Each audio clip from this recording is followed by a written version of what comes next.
better. I swear to God, we're gonna be better later on. Unlike your MMR. All right, so take number two for the Hard Stuck podcast. Welcome everybody. We're at Hard Stuck. Hopefully you guys can hear me now. That was very scuffed. We were 10 minutes in and I messed everything up.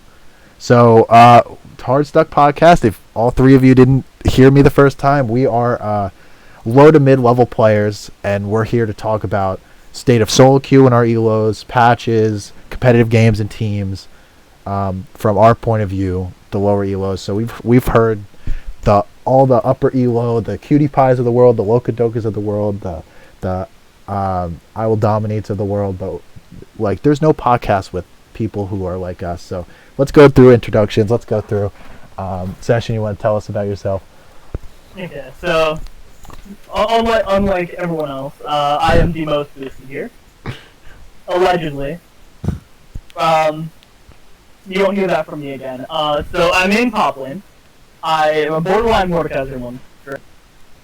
And I come from Ontario. Okay. And how'd you get into League? Regrettably. Okay. So she is hella ugly. Yeah, he always is.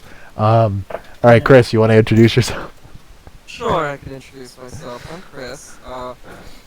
I am a Hardstuck Gold player that I've peaked at Gold 100 LP, gotten into the promos a few times, but I've always dropped back down to like Gold 2, Gold 3 this season. So that's basically what I am. I'm a top lane main right now, but I've jumped around roles a lot in the beginning of the season, trying to find what my fit is. But I'm sticking to top lane now. I'm mainly playing. I've been playing a lot of Ornn. I've been playing a lot of Jax.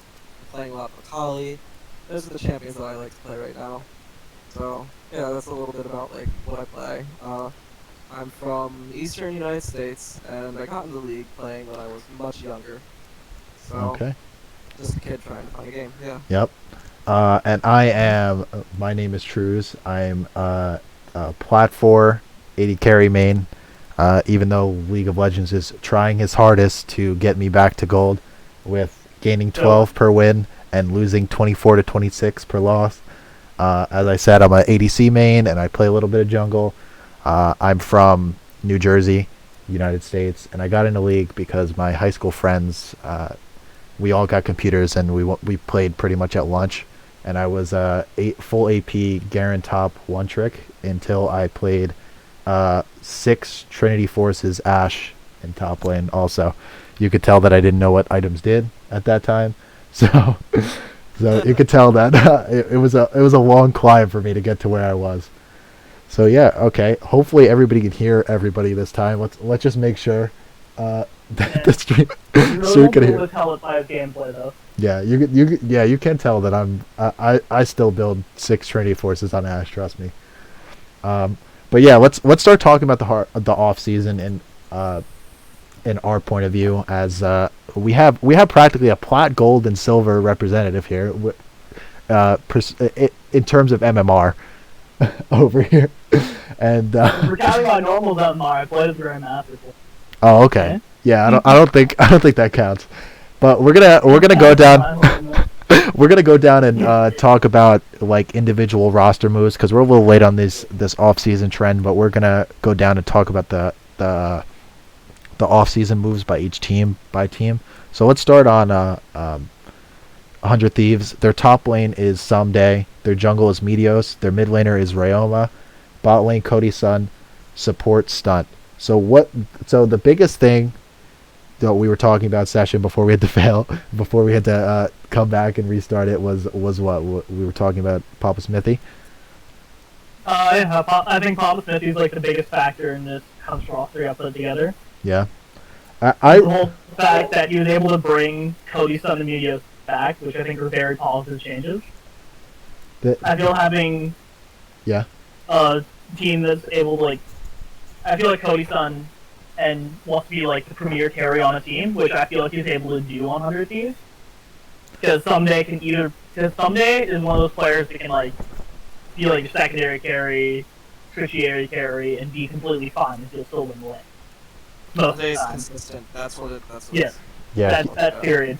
Ryoma is kind of a question mark, so I think Cody-san's going to be the premier carry for this, and they're going to be playing through him a lot, and that's why they got him probably his good friend Stunt to be his support, which I feel drew him to 100 Thieves over any other team. I think this is so perfect for them. I think they're going to get back to being at least a playoff team with this roster. Don't you guys think? At least a playoff team. Ryoma. I think they can easily make finals. Easily. You think finals? Wow. Wow. You're going high. Have you adjusted the podcast again, Drew? What? I have to adjust the podcast again? Apparently, I am way too echoey compared to before. No, we got it. We're fine. I adjusted you, and there hasn't been anything else. But I think that one of the biggest things for this team is that their bot lane was just way too, I don't know how to describe it, overhyped last year. Aphromoo. Bang Aphromoo. Bang Aphromoo. Bang Something happened. Fine. Bang was still doing his regular stuff, which I'm surprised he wasn't. Or I'm really happy. Or we'll get back to Bang later. So, yeah. But Aphromoo, I think, is a very positive change that he's out of the organization, because I feel like he was holding him back. Yeah, and Stunt's another big question mark, but I think he's going to be just fine with the team. I think Stunt's going to be perfectly fine. I think, but the big thing I think that they did, and it was very under wraps, was that they kept Someday in the top lane. Like, nobody was even talking about Someday in the offseason. I mean, no one expected Someday to even leave. Like, Someday was going to stay. Like, he hasn't had any problems with them. Okay, all right. I think the time that Cody-san and Meteos came back as soon as Aphromoo left, I think that was the main issue between Meteos, Cody-san, and what happened with that whole 2018 roster. Yeah, Chris, do you have anything to add before we go to Cloud9? Not really about 100 Thieves, no. What do you think they got, like, approximate guess on where they're going to end up, Session? Oh, well, I definitely think they're going to I think bare minimum, they're coming third this split. Bare minimum third. Okay, that's a bold one. Wow, yeah. What do you think, Chris? What do I think? This is a strong roster. This is a really strong roster. Well, we're going to get into some really strong rosters down the line. I think that this is going to be a bare minimum top 3 roster. Wow. Yeah. Because my boy Cody-san. My boy Cody-san's going to be the premier carry for the first time probably since his 2017 Immortal days, which I think was like probably they're gonna have a jungler. I would say mine hinges on definitely how big Ryoma plays. I think mid is like the most important role in the game, and if he flops, then I can see them being slightly out of playoffs. But I think he's going to be just fine. I can see him easily if it doesn't working out, trying to get a trade for someone like Demonte or Pro Belter. Yeah. Who are both. I think Spoiler, not on any starting rosters currently. Yeah, so we'll talk about that later on. But I really think they're going to end up like a bottom tier playoff team, like a 4 through 6 seed, somewhere like that. I think 1 through 3 is pretty locked, and we'll talk about that. But I don't think it's as locked as you think it is. Yeah, I think it's way closer between the league this year, but we'll get into that. All right, so Cloud9. So for some reason, the website that I'm using has Licorice's name as Fudge. I don't know if he changed his name to Fudge, but there it is. It's Licorice in the top lane, as you know him by. Blabber in the jungle, Niski in the mid lane, Sven at the ADC, and Vulcan at support. So this roster is, I would say, more of a mystery than 100 Thieves, honestly. Because as a TSM fan last year, Sven did not impress me that much. But TSM doesn't impress anyone. Yeah. TSM is a washed up word. Okay, we'll get to TSM. Right now we're talking about Cloud9. I have some very strong opinions on TSM when we get there. And I do also. So, but we're on Cloud9 right now, so let's talk about... Hop on that TSM. Alright, can we talk about Cloud9, please? Yes, we can talk about Cloud9. Cloud9, I think jungle was completely fine. Blabber was still almost as good as Sent Garen when he was there. But I think Blabber didn't get the time. I think Blabber's going to surprise a lot of people and come into his own, and potentially even be the primary carrier. I think this team's going to be top 3. Top 3 minimum. I think I could easily see this team choking somehow in playoffs and slipping down to like 4th, 5th. Yeah, I think I see it, but at the end of the regular season, I see them at like third-ish because I think Sven bounced back. Regular season, this team is going to be punished in the bot lane pretty hard. Yeah.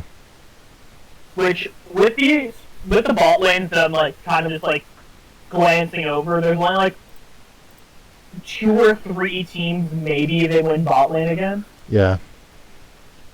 There's a lot of variation with this team. I think their upside is so high though.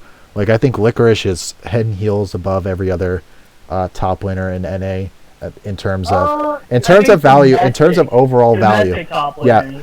Between I'll go with domestic top laners for now because we haven't seen anyone else. I think Nisqy is very underrated.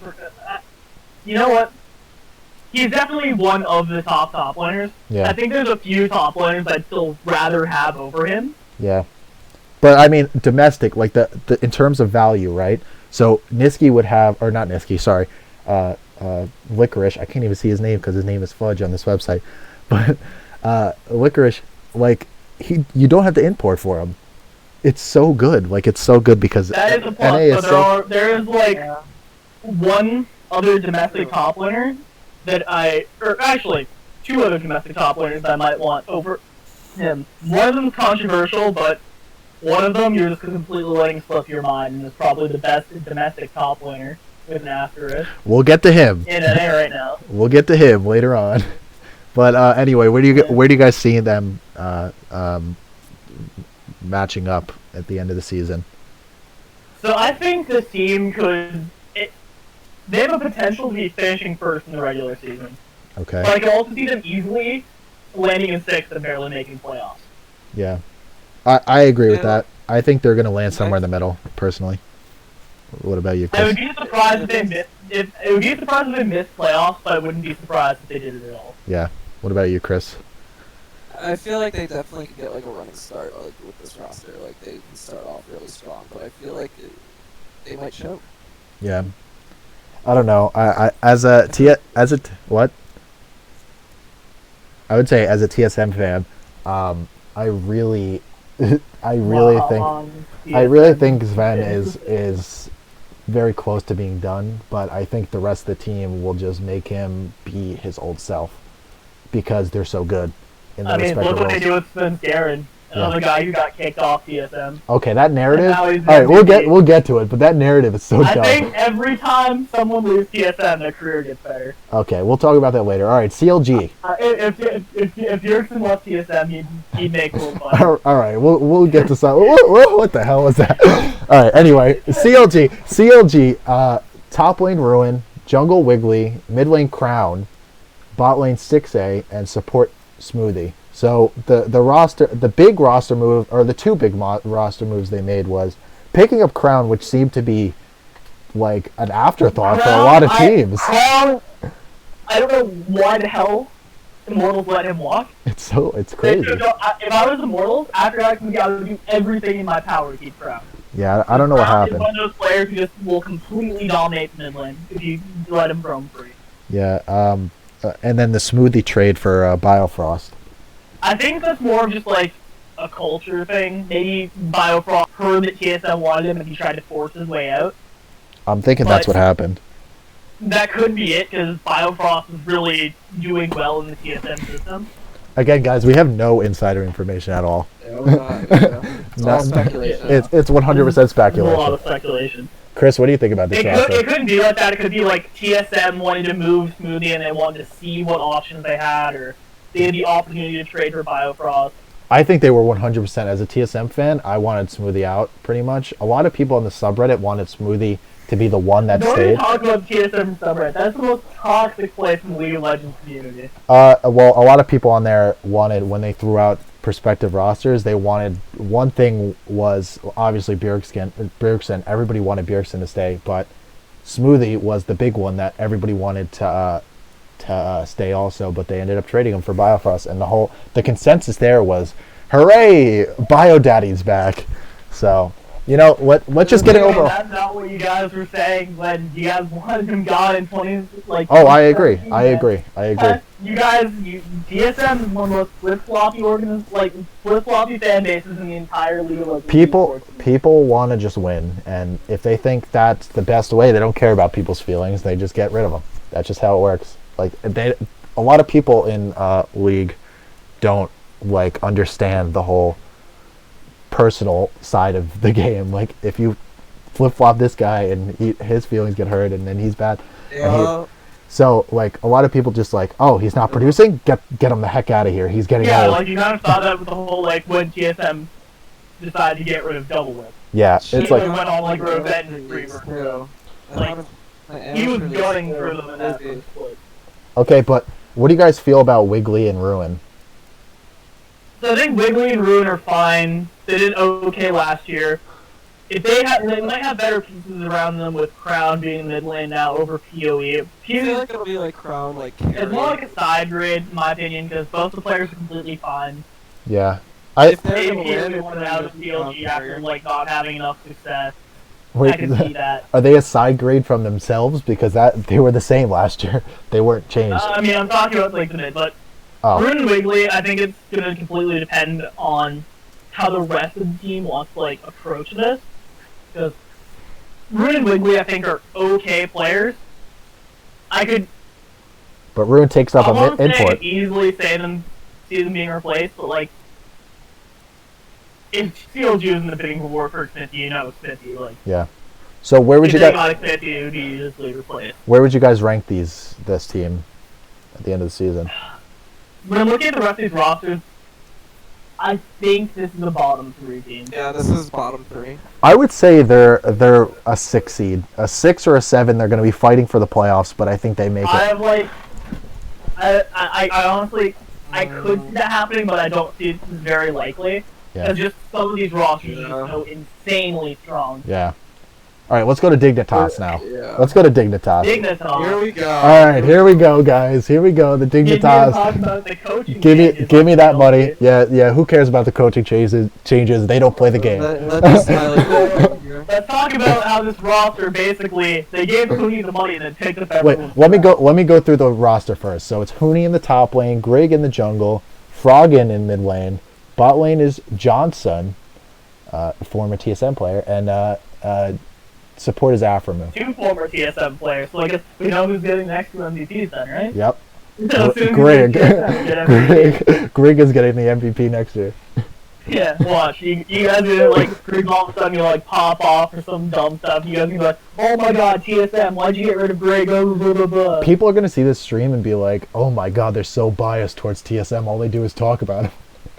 So you're a TSM fanboy. I'm not saying you're bringing up TSM the whole time. Yeah. All right, Okay.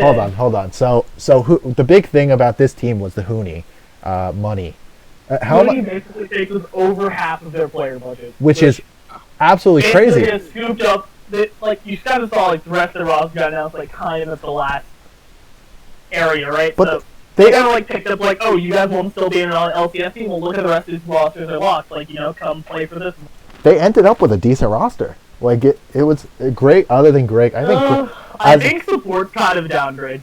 Yeah, like, I mean, controversial thing. I think support's a downgrade. I don't think Aframu is that bad, personally.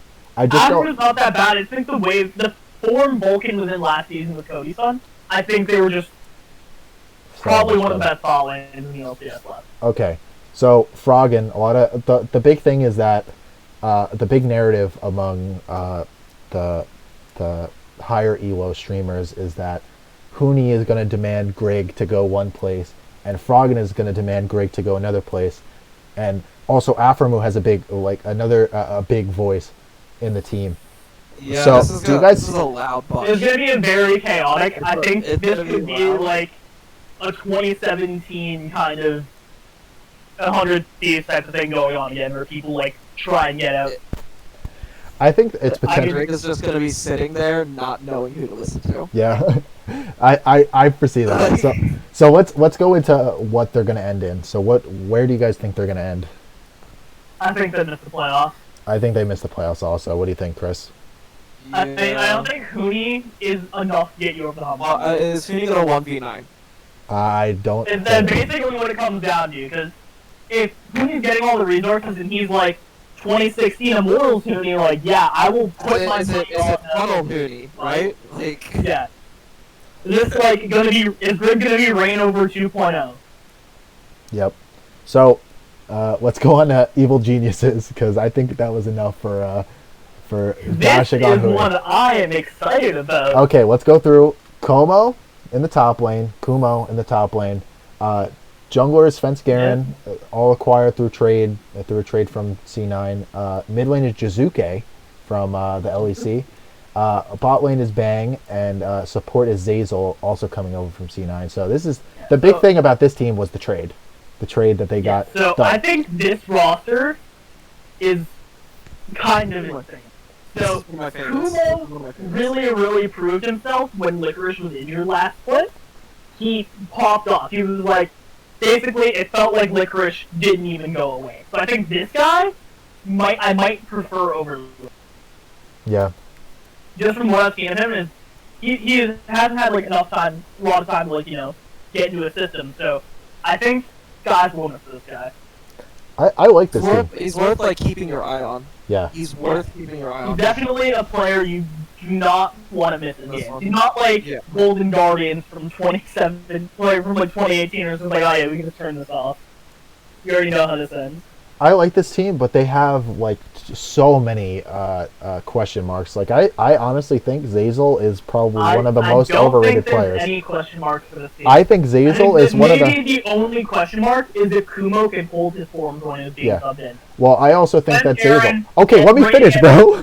Oh, I think Zazel is one of the most question mark players I think I've ever seen come into this league. I think, and we'll get to Sneaky, but I think he was a very bad laner last year. We can go through the stats, but just from the eye test, I really just disliked him when he played against TSM in the I want to say it's spring split semifinals. He was making so many mistakes that Smoothie just counteracted so many times, and I don't know about him. He's a very question mark. He came in very hot, but I think he was very well. And Jizuke, I don't know, man. I don't know. He was dominant. He was dominant back in the day, but I don't know anymore. Let's see what happens. Where do you guys see them ending? I'd like to rebuttal on that whole Zazel thing, man, because like I think Zazel has proved himself to be one of the best supports in NA. Yeah. I would rank him easily above Aphromoo. Probably somewhere below Smoothie Bio. Okay. And I think even below Volt. So I think he's definitely above Huni. I think he's just under the top half. So I think he's like the 6th best support in NA. Okay. I think that's pretty fair for him. The rest of the roster is. I could easily see him definitely like proving himself more with being like with a more aggressive ball laner like Bang. Him maybe potentially saying like, hey, I'm not like the 6th best. You just have to put some respect on my name. Yeah. Like I could easily see him being like proving himself to be like a top 4, top 3 support in this league. Okay, where do you guys think they'll finish to move this along? 3. 3? I think so. I think top 3. Top 3? I think 4. I would say they'd be fighting with CLG. I think 4 because they have like Fence Garen, Zazel, Kumo from T9, but I don't know how Jizuke Bang fits into that. If they build enough chemistry, I think they make it to the finals. What I'd like to say is I think they're going to finish 5 or 6. Now, that's a very hot take here. But I honestly think that they'll, this team has so many question marks. It's actually, in my opinion. And everybody else. Right. I think Kumo, Kumo is someone you want to watch, I think. I think it's someone you want to keep eyes on. Spence Garen has proven himself. Kumo's been good for years. You do not put any bad words on Spence Garen. He's the reigning MVP. Oh, I 100% agree with Spence Garen. And he's the reigning MVP in one of the most influential roles on the team, too. So I really think... I don't know how the jungle changes are going to affect him, though. Yeah. Because jungle is in a very weak position. Jungle is in, we'll get to that. We will get to that. Yeah. So I think Jizuke, if he can be in the same four team he was in EU, I think they're going to do just fine. Talking to the chat, very serviceable player. Talking to the chat, they said CLG arguably got better than they did last split. Yes, but every other team got way better, in my opinion. So that's I can agree with that. CLG definitely got better than they were. I think that's arguable because I think I'd be fine having Power of Evil or around. Biofrost Smoothie, I think the way they want to play Smoothie might be better. Yeah. Well, all right. Like a proven shot. Let's go back. Let's go on to the next one, FlyQuest. So top lane Viper, jungle Centauran, mid lane Power of Evil, new guy, bot lane Wild Turtle, and support Ignar. So the two major acquisitions or two major storylines of this team are they imported Power of Evil, who's technically an import still, instead of PoE, who's he's slightly better in my opinion, but another thing is that they brought in Ignar. They brought in Ignar for support, which is clearly an upgrade in my opinion. So let's talk about it. I can agree with that. Mid lane, I'd rather have the Notorious PoE. Yeah. Controversial opinion, I would rather have Pobelter. Pobelter has been proven to be an amazing mid laner. He's not the guy, but he's willing to put himself behind to put your guys in the lead. Yeah. He's willing to take the L. L. One of my favorite He's players willing to. Yeah, you think, Chris? Work. He's willing to put in work. Like when he was on TL, he was arguably the second best player on that. Yeah. I honestly think that POB and POB, not POE, POB, Pobelter, not being on a team, and we'll go through some of the mid laners, like I think Ryoma deserves a shot, but I think POB... They all deserve a shot, but it's not bad to... Like, you didn't even get signed to an academy team. Like, that's the worst part. Like, it's not like, okay, we're going to give this guy a couple starts. If he doesn't work out, you're going to have the starting spot. They even have the minor region rule now, where you can have two imports technically in academy, where you can have an emerging region player and it doesn't count as an import. So they could have even put him on there and it wouldn't have even mattered. But anyway, let's go through this quick because these next two this team and the next team we're probably they're not really that hot in the scene right now, so we'll go through real quick. I really like Viper. I think Viper is one of those players you can't sleep on. Because like you ignore him and all of a sudden he just pops off. Yeah. I think he is... Controversial opinion, I like him more than Licorice. Okay. I'd like him more than Licorice.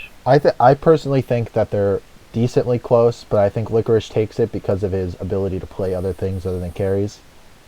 Yeah, that is a thing, but I mean, who needed just by being a pure carry player, right? Yeah. I think Viper could do the same thing. If he had the right system around him, like, honestly, if it was like, if you threw him into like the 2016 Immortals lineup with like Pobelter, Wild Turtle, I mean, he wasn't it last season. He shined in that last season. Like, he was doing very good in that last season. Let's quickly talk. Oh yeah, to finish it. So, I think Viper is definitely someone you can't sleep on. I really like the way he plays. Very quickly, let's talk about the new pickup of Ignar. I think Ignar and Wild Turtle have a chance Straight to upgrade. I think their playstyles are so similar. So similar. I think it'd be great. Yeah, I'd love to watch them. He's going to be a great bot lane. I think he's going to do classic Wild Turtle things. He's going to, like, out-farm. He's going to, like, basically neutralize their bot lane so it's not going to be very interactive. This team's going to suck. Pop off in team fights.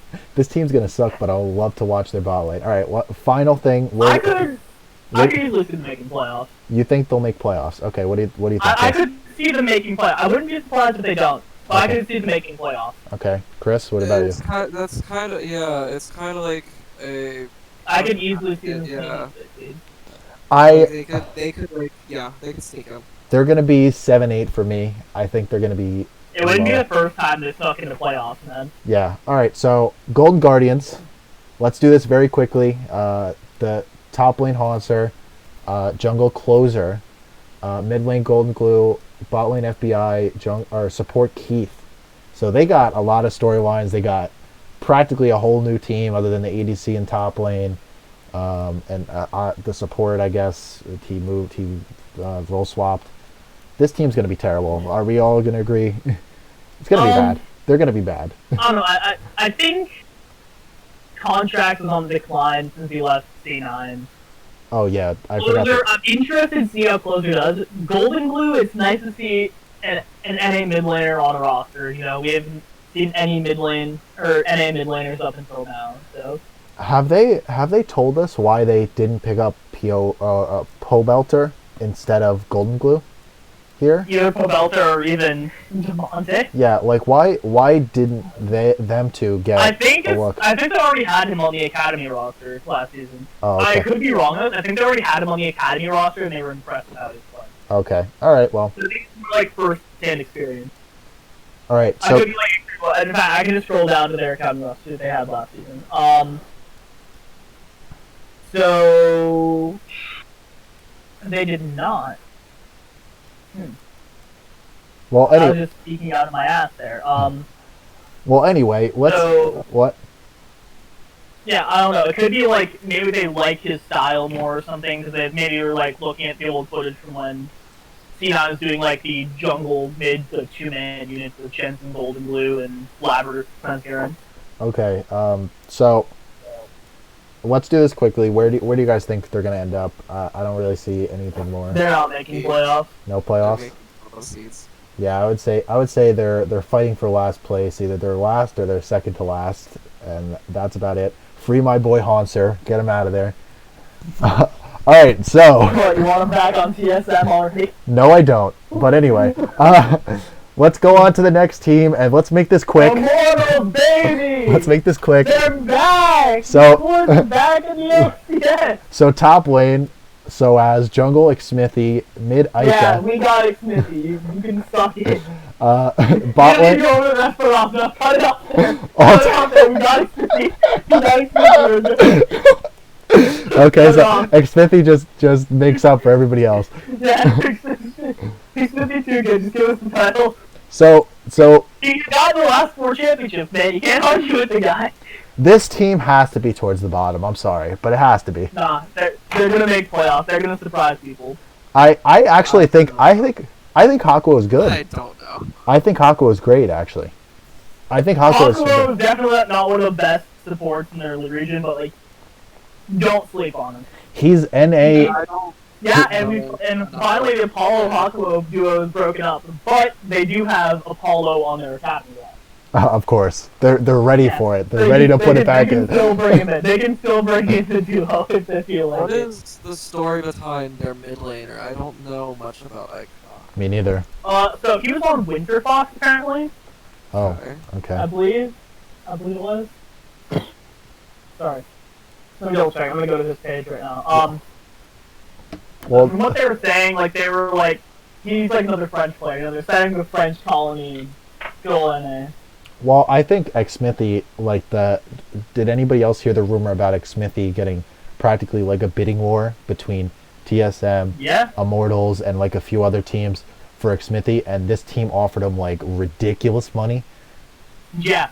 So that's the entire reason here. I don't think Immortals is a 1 year rebuild thing. They're definitely like, Xmithy was their big splash this season. Yeah. So they're gonna probably reevaluate the roster at the mid-season, and I could see them easily just blowing out mid-season free agency. So where would you guys rate these guys? I think I have them like the same rating as FlyQuest. I wouldn't be surprised if they like snuck in the playoffs. Okay. It's kind of like either FlyQuest or Immortals might slip in. Okay. Yeah. So like, I feel he was playing in the LFL. And he did come in first. And they won versus Misfits Premier, so I think this is like one of those like amateur leagues you can just play in. So this guy's like getting like his first like big stage start, right? Oh. Okay. And I would probably have these guys near the bottom, probably 8 or 9. I think that is disrespectful. Put some respect on my boy Xmithy. He's carried worse teams. The thing is, I think Xmithy's probably the best jungler in NA. And he can make this team amazing, I think. I think even with new imported junglers, I think is easily the best. Yeah. All right. Let's go to Team Liquid. So future champion. Top lane, top lane Impact jungle. The best domestic mid lane right there. Impact. Spoiler alert. Big asterisk. He's domestic. You can't argue with me. I guess so. Yeah. Man's got the last 4 championships. Jungle Broxa, mid Jensen, bot lane Doublelift, support Core JJ. So the only thing we need to talk about with these guys is we know they're great, we know they're the best. Let's talk about Broxa and what he's going to bring to the team. See, it's not like what he's going to bring to the team, it's can he fill the shoes that Smithy left? Yeah. Big shocker, I think he can. The big thing with I think he can't do what Smithy did to that team. The thing with them, I think Smithy was the glue that held that team together. Yeah, the thing with them is that Broxa, that Smithy was just so consistent for them, and that Broxa can be potentially better mid jungle synergy and mid jungle like mechanic wise, like how do I phrase it? They're like really good with the 2v2 skirmishes in mid lane. You gotta remember though, they're not gonna be playing around mid lane. That's Doublelift. Oh yeah, I understand that, but that's the whole reason why they brought Broxa in. Like that's the reason. Don't forget, they were a part of that bidding war for Smithy. Smithy decided to leave. Oh yeah, I agree. I understand that. Chris, what do you think of this team? So what do I think of this team? Yeah. Well, it's a double. Smithy didn't get paid by Steve when everyone else did. With the addition of Broxa, like it can actually switch like the whole team. Yeah. It can make the whole team have to like play a little differently. It's gonna change the style of the team completely. All right, that could be like the players have proven that they're very, very strong players, but they might have to like switch up the style because Smithy is just so valuable. Yeah. Like there's no other way to put it. Where would you rate these guys? So they're easily making playoffs. Let's get that out of the way. No. I can see them easily.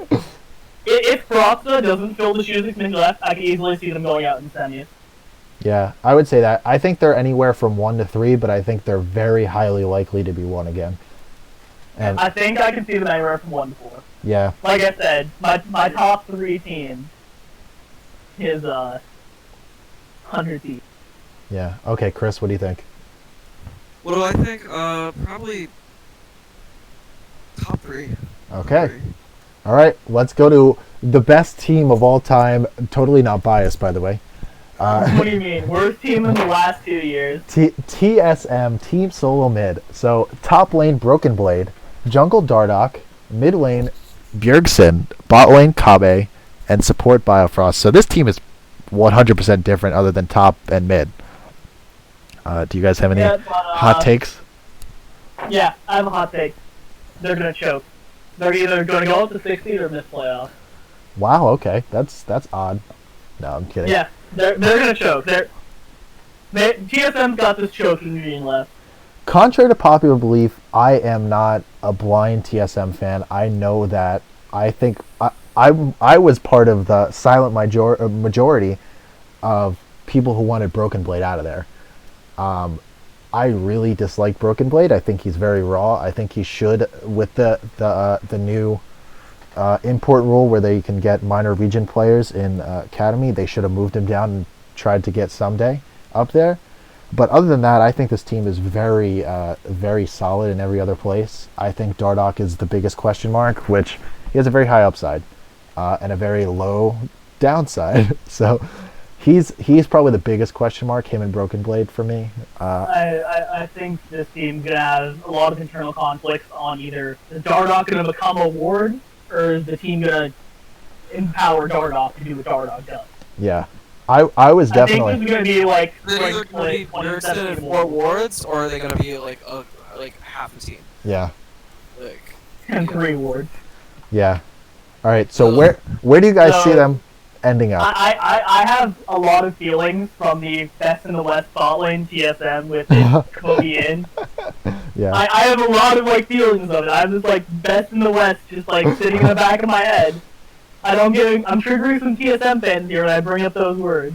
I'm not triggered. I'll be honest with you. I'm triggered because I was upset that we got rid of Doublelift. At that time, I was like, all right, Svenskeren needs to go, and then maybe Biofrost needs to go. But I did not expect them to get rid of Doublelift. So I was, like, everybody can understand. Every TSM fan that ever watches this podcast would understand my feelings there. Svenskeren was coming off a terrible Worlds performance. Terrible. He played bad. Biofrost was obviously the youngest, the rookie player of the team. They might have gotten rid of him for a more established player. I blame that whole thing on TSM not willing to change. After the last season, they did the exact same thing in Worlds. They blew out. They did terrible. They should have said, okay, this needs to change. We need to empower Svenskeren to do what Svenskeren used to do. Like they did as soon as he joined C9. They let him play these power picks. They brought out the best in him when TSM just wanted him to be third. Yeah. All right. So where would you guys rank this team? I think they're too much of a question mark. I think they're anywhere from like 7 to probably making 4. playoffs. I think the best they're getting the split is 4. Okay. The very best. That's like if everything clicks, Dardoch's popping off. Broken Blade's like his spring self, right? Where he was like actually doing shit instead of just sitting up there. Okay. And then Kabi has to like break the TSM import curse if you get imported from EU as a ball laner, you just in. Yeah. What do you think, Chris? I think they'll make playoffs, but Yeah. I can't. I don't know like how much they would make it. I think they're Like, pretty compared solid. to- What? What'd you say? Like compared to like no. I don't know. Like I just feel like other rosters are still stronger. Okay. Hot take here, but I think they're pretty solidly 2 through 4. Yeah. Who But- thought the TSM fan of a hot take about TSM? But I'll be honest, I was begging for Dardoch to be picked up last season, and then they just let him fall through the cracks again. But then they got rid of their coach. Obviously, they changed their coach to another probably Oh, so dud. now you want to talk about coaching changes. No. No but other team coach matters but here, TSM. here's the thing. Here's the thing. I'm exposing you. Here's why TSM's coach matters, because Ziggs wouldn't play with Dardoch again. So they had to get rid of Ziggs to get Dardoch on the team. That's why they didn't pick him up last year. So it makes sense, doesn't it? Okay. Hello? Nah, irrelevant. Is everybody okay? I think I DC'd for half a Yeah. second. All right. So let's talk about the state of solo queue and our elos. So I think we'll skip the visa issues for TL because we're going really long right now. Yeah. Long story short, TL has visa issues. They're gonna have to pick up Tarzan to play the first couple games of LCS. Have fun. Anyway, state of solo queue and our elos. Hey, So Tarzan finally getting his LCS. yes, It's not Tarzan, the all-star LCK jungle. It's Tarzan, It's the the Tyler toxic- LCS participant. the toxic flamer who gets kicked off Twitch or banned from Twitch for 2 weeks. All right. Anyway, state of solo queue and our elos. So let's go down the line and talk about what's the worst thing in preseason. Session, People start with banning my you. Mordekaiser. Okay. Other than that, like overall things. Like honestly, I've been playing a lot of ranked in like preseason. I've been leveling on my first to get them ready for the next season. Good so I move. Good can move. Dodge, so I don't have to like dodge for like 5 minutes, so I can just get right into another game. Well, I know me and Chris will be consistent in saying that this preseason has been a I've only been complete playing like a lot of games. Don't get me wrong. a but complete trash can of solo queue. It's been complete trash. I have like experienced bad solo queue, but lately it's literally every other game someone decides to leave after the first 5 minutes. Yeah, it's pretty bad. Like whenever somebody gets solo killed, whenever somebody gets solo killed in lane, they just go. In lane and they lose away. They just go preseason lol and then they leave the game. Like that's just how it works. Or they either just straight run it down in a fountain. It's so bad Yeah. this preseason. People get definitely mad the problem. It's one of the problems with that in general. It's really Hey, bad it's a now. full You don't on have, like, a game. big enough Sorry to player. say it. Like, So what? So what's it called? Where was I going with this? So, what would you guys think was the biggest map change of this season? Do you guys like the alcoves? Yes. I've been liking the alcoves. Like, they're kind of like a back of the mind thing. Like, I know they're there. Like, I'll check. Like, I'll be able to see if someone goes in them, right? But like, oh shit, the jungler's getting. Maybe I can dip into the alcove and make him pick which way I'm going. Yeah. So like, he like walks over to one side. I'll just get out the other side, right? Yeah. What about drags?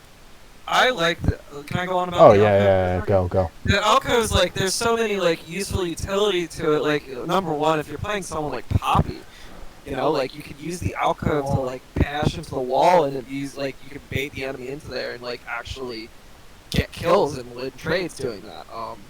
And like you can use the alcove to actually like, if you're going to die anyway or something, like dipping into the alcove might make the enemy like waste a ward or something. You know, just little things like that. Like, I find the alcoves actually very nice and useful, like, if you know how to manipulate them. It's probably one of my favorite changes in the offseason.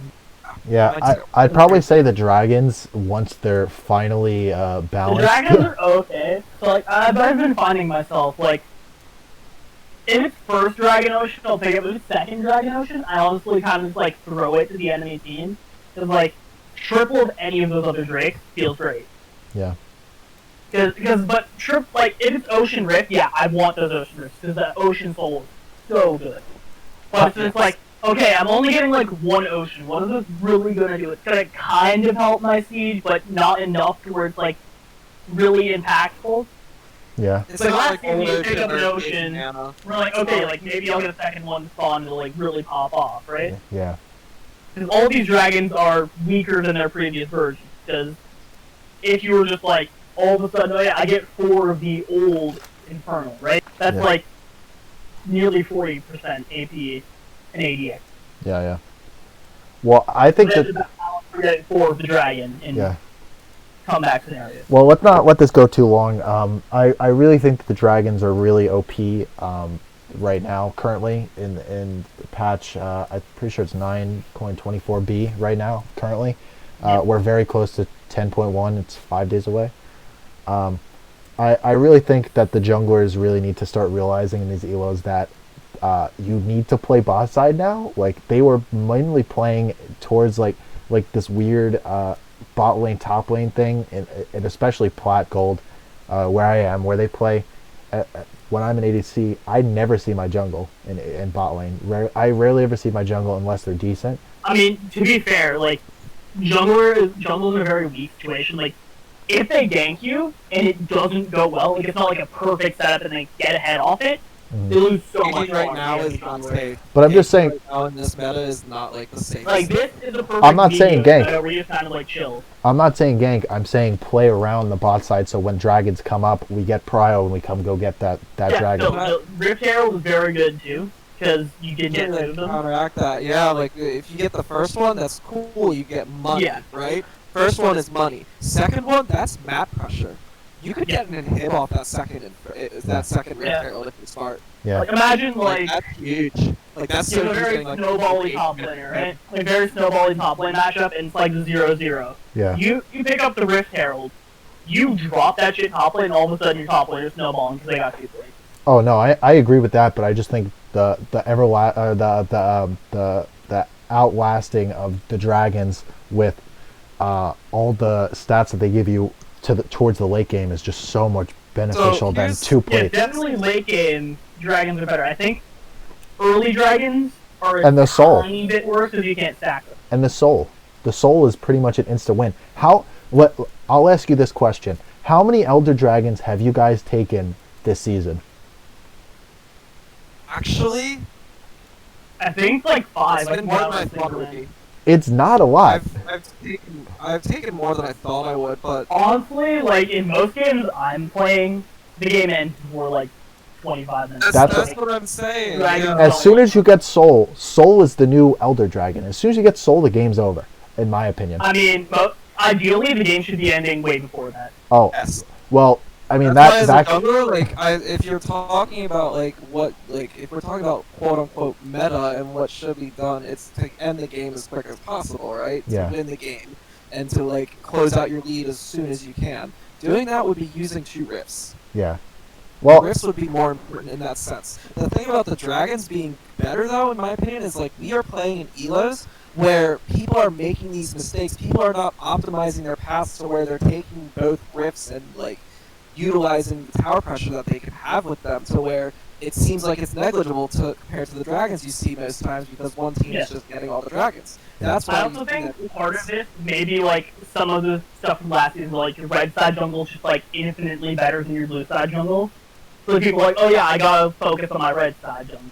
So like the enemy jungle doesn't take, right? Yeah. Right now, blue I think side people jungle like that is like click that like they're both about the same XP. Red's still a little more valuable. Well, when it comes to like the gold, but it's more, the thing about red even side now? is more time consuming. You know what I mean? It's more time consuming to take red Yeah. side because of the goals. But like, well, Gromp is depending on your champion. Uh-huh. So there's champions that just like delete those multi-cams Yeah. and like feed off those multi-cams. So last thing we should say about this is, do you think that the game is better with these changes, or do you think the game's worse with these changes? Alcos think they're are definitely definitely better. a plus. Alcos are definitely a plus. I think love changing I think you that. have to wrap it as a package. So like, I think I'm Yeah. fine with everything. There's like certain things where like how I was saying earlier, like if it's like a single ocean drake, if it's not like the first drake of the game, I'm just giving it to him. I'm honestly not even concerned about it. Okay. Just getting triple of any other dragon just feels infinitely better than Yeah. having like one ocean in there. Okay. Like Let's move this along. We're taking so much time talking Okay. about this stuff. We're gonna skip the patches because I think we can do that in a separate episode. It'll take way too long. It'll take another hour. So let's talk about the events in the game. Overall, like the what's the most recent one? The let me see. Oh, it is. I forget what it is. I think it's lunar something. It's lunar something. But no, Lunar's the next one. You're talking about the one we have currently, right? oh yeah, the one we have currently. Dawn, It is the Night and Dawn event. Night and Dawn event, like So, okay, let's start off with who actually bought the pass. Did anybody? I did. Pass. Okay. I didn't technically buy it. Like my friend gave me the RP, like, hey, get the pass, right? Okay. So like, I okay. got the pass that way. I feel like honestly, I would have bought the pass if I had like extra cash lying around because it gives you like a lot of. Like, the thing is, it's like, if you play a lot of games like I do, it's like those coins accumulate, and you can get so Especially many with like some of these missions they're giving you, like some of these missions are giving you like 400 tokens. Yeah. Yeah. Oh, I agree. Like I think. you're getting like the prestige, like Lee Sin skin, plus like another like 4 or 5 more. Yeah.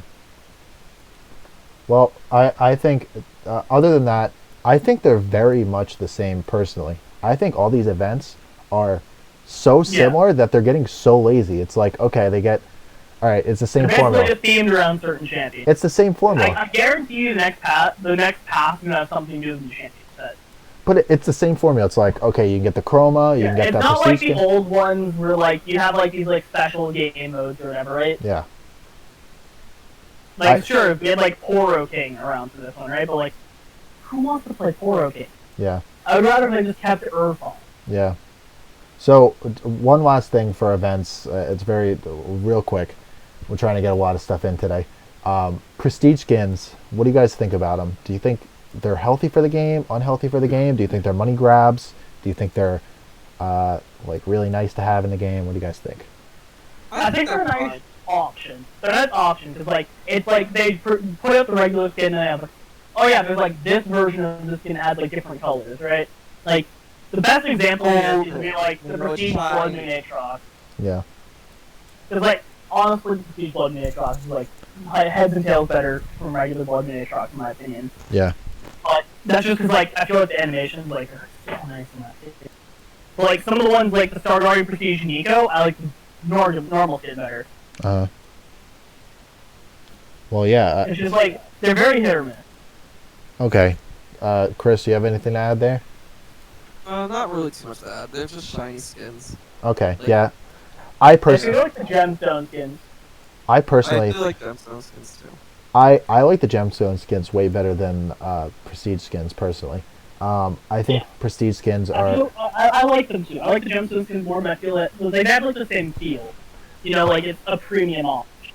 I think prestige skins are such obvious money grabs that it's not even close. Personally, it's practically like a chroma. So they, in coding terms, I'm a software engineer as my career. You have to change 2 lines of code to make the colors different. Maybe you have to do it. Maybe it's a little bit more, but it's a few lines of code that you have to change, and you're charging crazy amounts for this. So I mean, you're charging as much as the pass is pretty much. So the pass is worth how much? How much is the pass normally? It's like 1650 RP. Okay, so it's like $15 approximately. I mean, it's a little more in Canada. It's like you can't buy. Basically, like $10 here is like 1,000 RP. Okay. All right. So it's yeah. Basically, like, almost like 1 penny for like 10 RP. Okay. So it's a decent amount that you're paying extra for it. So that's like the equivalent of a new skin, pretty much, like another skin. But you are getting like on top of this pass, you are getting like the prestige points, which is like a plus. So like if you play like through 4 of these events, like just buy orbs, like oh yeah, I have enough for like a free prestige skin. Yeah. All right, we're talking too long about this small thing in the game. Let's go on to Clash, and then we'll do amateur leagues after that. So Clash, how'd you guys do in Clash? 6-0. 6-0 in Clash. What about you, Chris? You're 6-0 also? Okay. Wait, I might be like 9-2 now, but I actually played in a Division 1 Clash. Oh, okay. That's why. Yeah, I've only been Division 3, Division 4, honestly. So, 1 Division 1, and then I played 2 Division 4s. And the Division 1, I think we went like 2-1 or something. I think I'm 5-1. I think. Or 4-2, one or the other. But I played. Wait, Chris, didn't we play together? No, never mind. No, not in Clash. No. All right. Well, what do you guys think about the Smurf detection for Clash? This is a big. I see it on Reddit all the time where people are complaining about how Smurfs get through on Clash. I think it's fine. Like, honestly, you have to connect your phone. So like, if you are like detected being a Smurf or whatever, they like blacklist that number or whatever, right? And like, oh, you trying to play on your main account with that number? Nah, dude. You thought. Yeah, but it's so easy to get a phone number. Like, can I be real? Honestly, like after playing on Division 1, like with the Division 1, it's like 1 Division 1 is like what? It's like Plat 2. Yeah. Is when Division 1 starts. Like that's still like. It's not like. You know, like for Division 3, like it's like Plat 3. I have a controversial thing here. Division 4 is Plat 4. The people posting about that are just getting hard shit on because like someone snowballed and they're like, oh, there's. Yeah. Well, that happens a ton in low elo, right? Yeah, it does like, happen. Not even that good. No, oh my god, they're Smurfs. It does happen, but these. Meanwhile, like look at the guys with OPLG, he's like, he has like a lower than 45% win rate. Okay, well, the post that I did see on the subreddit was this guy had 80% win rates, and he only played 10 games that season, and I did see someone actually in the Division 1, like, granted, but, like, it's like they only had, like, a few games.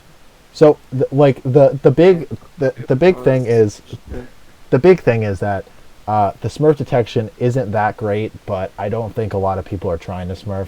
I don't think it's that bad. Yeah, I don't think people would be trying to Smurf because it's like the difference between like Division 1 and 2. It's just like that's where all the high players are. Yeah. What about the prizes? Think the prizes are big enough? I don't. Prizes? Yeah. It's gonna be really tough, but that Indian food wouldn't hit through me. Oh, great! All right, do you want to take a break? Yeah. All right, you go, and me and Chris will keep the conversation. I'll be back. Yeah.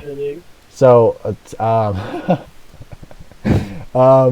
think the prizes are decent. You know, like they're not that crazy. You know, it's not that bad. It's not bad at all. It's not bad. Like free stuff. You know, cool. You want a little thing, you get a little thing for it. Yeah. I think it's nothing crazy. I like the prizes, honestly. I personally do. I think they're. I would like it. I think the prizes would be cool if they held Clash more consistently than they are. Yeah. I think that. Oh my god! Like, I really wish. Like, I'm wondering, like, why is Clash not consistently up? I really wish Clash was that like so consistent. Every week, every Friday, you log on at 8 o'clock and you play. You know. That'd be could, so like, good. Get a Clash team together and be there. Like, yeah, Boom. I think that would be great. And boom, Especially that's for all. players like me who are hard stuck but play in amateur leagues. Yeah. You know. Yeah. Like, Boom, that solves NA's talent pool problems. People would play the game to get good at Clash, and then boom, sooner or later they'd be in Academy, and then sooner or later they'd be in LCS, then sooner or later they'd be winning Worlds. So there you go. Congratulations, League of Legends, you did it. I solved world hunger. You're welcome. What do you think about the structure? So, like, when you win one game, you're put in the winner's bracket, and then the next game, if you lose, you're done. But if you lose the first game and you win the next two, you could potentially... What do you think about the loser and winner game bracket? That's what I'm trying to get to. What do you think? I personally think... I guess they have it so that, like, they can make the bracket smaller, but still have, like... will be able to play at least 2 games. Yeah. I think that's what it is, because if you just made it knockout, you know, and everyone just played one game, they'd be like, oh, Yeah. you only got to play one game, we got smashed. Yeah. Therefore, we can't play anyone. Sad. I like it. I feel like that's like not a dopamine rush. You know what I mean? Yeah. Like, so you need to be able to, like, redeem yourself. You need to be able to get back into it. So Yeah. I think that's probably why they did that, and that makes sense to me. It's less, like, debilitating to play in that environment where you know you can still play. Yeah. I like it a lot. feel. What else about Clash can we talk about? Not really. I really like the interfaces. I really like the whole idea of having Clash. It's so great. I really wish they would do it more often. I think everybody will agree. They need to expand on it a little more, though. They Yeah. do still need to do a few things. Maybe in another podcast we can go over a few things that maybe, like, we would want to. Yeah. Like, seeing it, you know? Like, I think that'll be a good idea. Like, Yeah. For now, I just think that Clash is a great concept. I think organized League of Legends is one of the, like, most fun ways to play this game. Going Yes. through solo queue can be grueling. It can be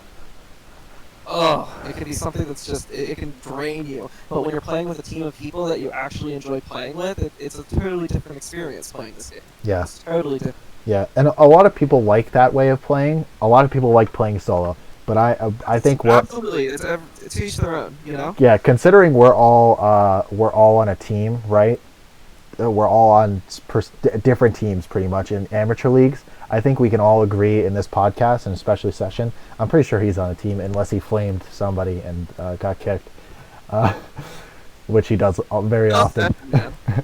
But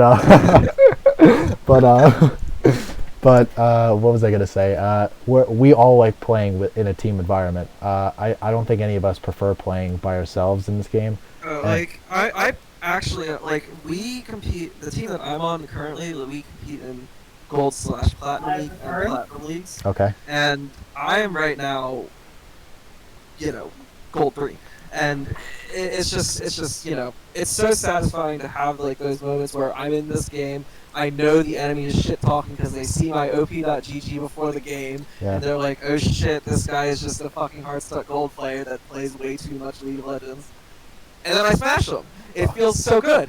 It feels so great to have that kind of feeling where it's like, you know, you like were taunted before that, but Are we finally talking about how toxic we like being? No. Hold on.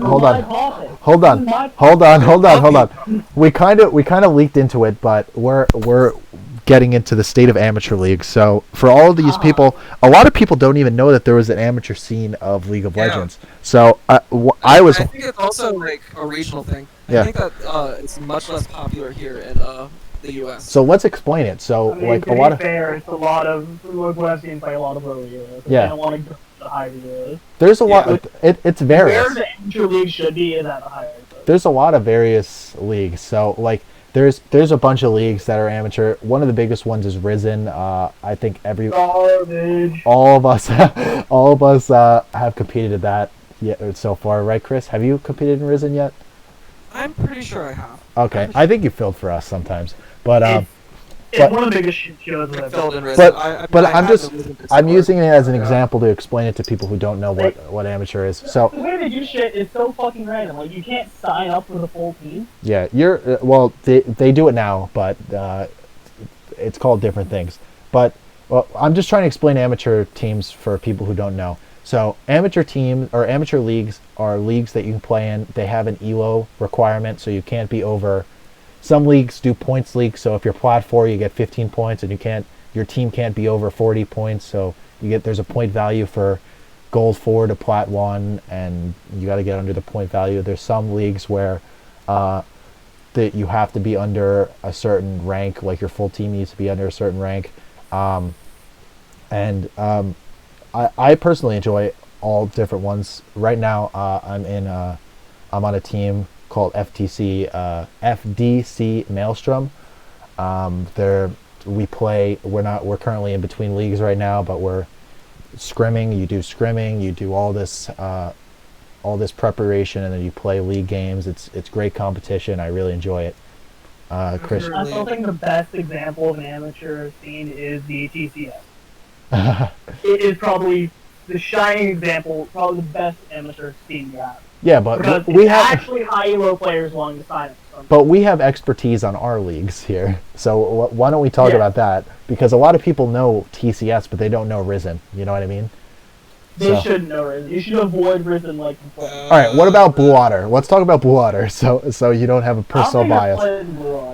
Blue Otter, I'm pretty sure is a points league. No, Focus is the points league. Sorry, but Focus is the points league. My team is 17 points. We are actually a pretty low points team. Yeah. So for example, Chris's team, he has a bunch of various plat players and gold players, but it's a gold plat league, so they're under the points allotment, so they can play in the league. It's pretty easy to understand for a lot of people. But so overall, amateur leagues, good or bad for the scene? I feel like it would be good if there was ones for higher elos, so that would increase our level of competition. Yeah. I agree. If there was a regular one that a lot of high elo teams play in, it even drawn grandmaster challenger players play in the scene, right? Yeah. That would be very good for the scene to be maybe people will pay attention to this. It'll be good. Collegiate is a thing, but let's be real. A lot of pro teams don't look at collegiate.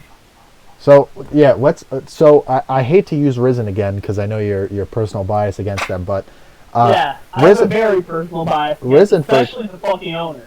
The owner is a massive. Okay, all right. We don't need to get into Risen politics, but I'm using Risen as an example because they're one of the biggest ones, even though they might suck. But they're sponsored by the likes of U.GG. Let's see what else they have. Lowkey.gg. I don't know what that is, but they're sponsored by a bunch of different things.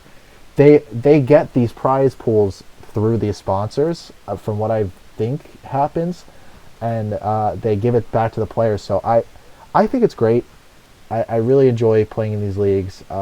We can go more into detail later on, but I think it's great. Eventually, I want to have a full podcast segment of me just ranting about Risen. Okay, yeah, me and Chris will both leave, and you can just do whatever you want. Rant about whatever you want. That'll be great. It'll just be an hour and a half rant about Risen. You'll have your Thorin section, and we're not. Wait. Oh wait, I was on Discord on a different thing, and we disappeared. But yeah, of course you would. But other than that, do you guys have anything else you want to say about our first podcast here? No. Did you want to make sure you're actually recording this? No, it's recorded. Trust me, we're good. Are you sure? It's getting streamed. It's getting streamed. So if it's getting streamed, I can get it somewhere. I can record it somewhere. I could pull the. Yeah. So we could post it all over the place, whatever. But other than that, any final words you guys want to say? I enjoyed doing this podcast. I didn't have too much to contribute in terms of the pro scene right now, in what's happening in the NALCS. But I mean, talking about League of Legends is something that I really enjoy, and I think we should definitely keep going with this, and we can definitely keep making topics that are relevant to players that are in any bracket of ELO. Honestly. Yeah. Yeah. Well, I've been enjoying this. I was kind of talking over you a lot. I think me and Shrews are very vocal. Yeah. Yes. We'll get it down. We'll get it down. We'll figure it out eventually. But I think it went well for our first one. We gotta get you're like the fourth string. Sometimes you just empty. All right. Anyway, well, thank you for listening to the Hard Stuck podcast. We'll see you again soon, sometime. Thanks for tuning in to episode 1. We'll see you for episode 2. Goodbye.